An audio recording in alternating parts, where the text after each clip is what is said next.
The alarm clock is a gentle tyrant. It buzzes, it vibrates, it tries to wake us. But the bed, oh the bed, is a softer, far more dangerous dictator. It whispers promises of warmth, of comfort, of a few more precious minutes of oblivion. It tells us that our dreams can wait, that our ambitions are foolish, that the world outside can carry on without us. Most people surrender to this tyranny every single day. They hit snooze, they drift back to sleep, and they wake up to a world that has already started moving without them. They wake up to regret. This is not a story about those people. This is the story of Elara and the silent war she waged against the soft tyranny of her own bed. Elara was 27, and the world had labeled her average. She had a good heart, a quick mind, but lacked the brutal discipline required to break free from the gravitational pull of mediocrity. Her days blurred into a monotonous cycle. Wake up late, rush to a demanding but unfulfilling job, scroll mindlessly through social media, binge watch a series, and then collapse into bed, exhausted by a life she had not truly lived. She wanted more. She read all the self-help books, watched all the motivational videos. She even started a journal filled with grand plans that never made it past the first line. Her problem was not a lack of desire, it was a lack of execution. She yearned for the kind of radical transformation she saw in others, but felt perpetually stuck. Like a car in neutral, her engine was running, but she was not moving.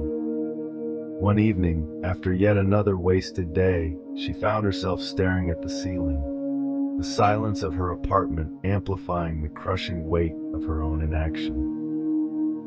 She saw the dust motes dancing in the moonlight, a silent testament to the passage of time. And then, a single thought pierced the darkness. If I want a different life, I have to start differently. That night, Elara made a vow. Not to anyone else, but to herself. A vow to the silent, sleeping world. A vow to the 4 a.m. hour.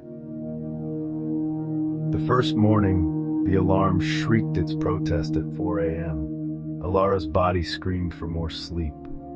Her mind, a master of rationalization, began its insidious whispers. Just 5 more minutes. You will be more productive if you are well rested. This is too extreme. But Elara had read about these internal saboteurs. She had learned that the mind, left unchecked, will always choose the path of least resistance. She forced herself up. The floor was cold, the air was crisp, carrying the scent of damp earth and distant city lights. She did not feel inspired, she felt miserable, but she had made a vow. Her ritual began, not with a bang, but with a quiet, deliberate sequence of actions. First, a glass of water, cold and bracing. Then, a quick, invigorating shower that shocked her senses into submission. No music, no distractions, just the sound of the water. This was not a time for entertainment, it was a time for consecration. She would sit at her small desk, a single lamp illuminating her journal. The first few weeks were agonizing. Her mind was a fog. She would stare at the blank page, her thoughts still tangled in the remnants of dreams. But she showed up. Every single day, she showed up.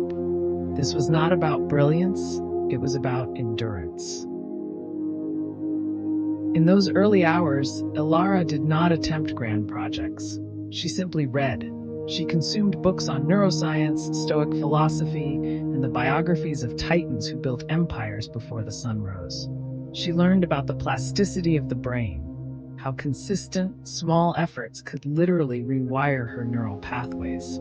She learned about amor fati from the Stoics, the love of one's fate, even the discomfort of a cold 4 a.m. floor. She learned that every morning she conquered the bed. She was not just waking up, she was reclaiming a piece of her own will. The world outside her window was a silent canvas. There were no emails, no phone calls, no urgent demands. This was her sanctuary, a sacred space carved out of the chaos of the day. This was where she began to build. People often romanticize the idea of the grind. They imagine dramatic moments of breakthrough, of sudden inspiration. But the truth, as Elara discovered, is far less glamorous. The real grind happens in the invisible battles fought in the dark. One morning, her resolve crumbled. She had just received a devastating rejection from a client she had poured months of work into. The failure felt physical, like a punch to the gut. The 4 a.m. alarm felt like an insult. Her mind screamed, "What's the point?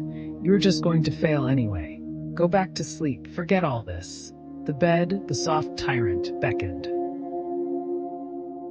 She lay there, tears silently streaming down her face, the alarm still beeping relentlessly. It felt like the universe itself was mocking her. This was the moment of truth.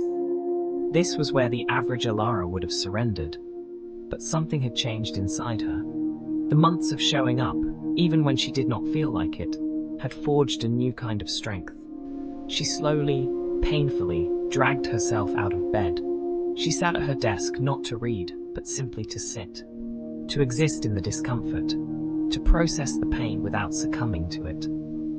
She wrote in her journal, "Failure is not the opposite of success. It is a part of success." This was not a quote she read. It was a truth she had earned in the crucible of her own quiet suffering. The invisible battles were not just about failure. They were about the whispers of self-doubt, the urge to procrastinate, the constant temptation of comfort.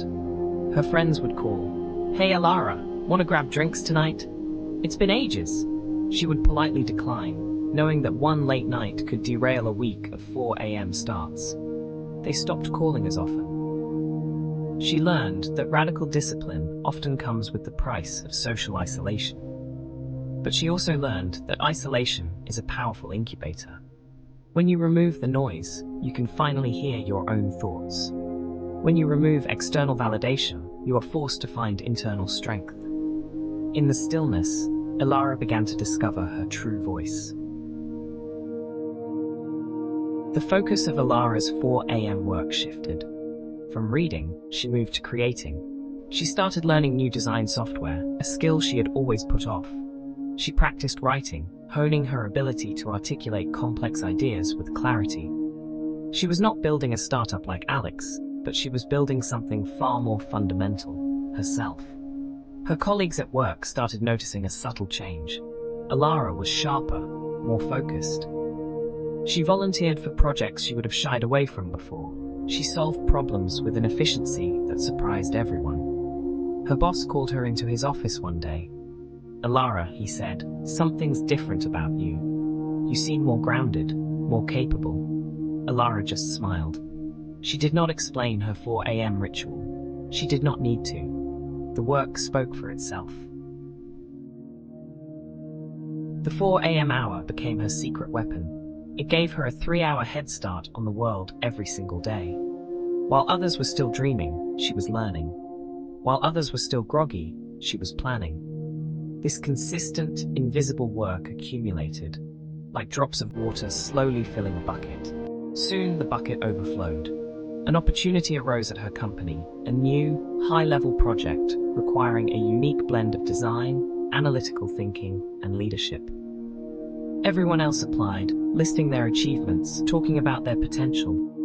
Elara simply presented her work, the skills she had quietly cultivated in the dawn hours. She got the promotion. This was not a sudden success. It was the predictable outcome of years of invisible labor. It was the harvest of 1,000 4 a.m. vows, each one a victory over the soft tyrant of comfort. Elara's life had been transformed, not by a single grand gesture, but by a relentless series of small, disciplined actions. She now understood that true power does not come from external validation, but from internal mastery. When people asked her how she did it, how she transformed from average to exceptional, she did not offer a magic pill. She offered a truth. I stopped letting the world dictate my beginning. She understood that the most important battles are won not in the boardroom, but in the quiet solitude of your own bedroom. against the voice that tells you to stay small. The 4 a.m. vow is not about being a morning person. It is about being a person of vows. It is about choosing discipline over desire, long-term vision over short-term comfort. It is about recognizing that the greatest freedom comes from self-conquest. This is the unseen revolution happening all around us. The people who are truly changing the world are not the loudest on social media.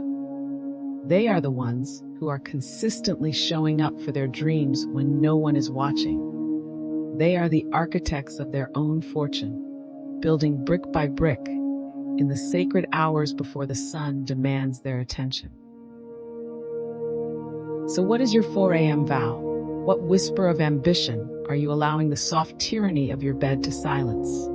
The world will tell you to relax, to take it easy, to prioritize comfort. But your true self, your highest potential, knows a different truth. It knows that the dawn is not just the beginning of a new day, it is the beginning of a new you. Take the vow, make the sacrifice, conquer the quiet battles. Let the discomfort be your guide. For in the deep, silent hours, when the world is still dreaming, your future is waiting to be built. Your greatest life is not found in the spotlight. It is forged in the shadows of the early morning. Like this video if you are ready to reclaim your 4 a.m. Subscribe to Silent Rise Motivation for daily blueprints to an unbreakable life. And if you're joining Elara in this silent revolution, leave a comment below that simply says my 4 a.m. vow. Don't explain, just declare it. We rise in silence. We rise with discipline. We rise to build the life we were meant to live. The time for talking is over. The time for doing is now.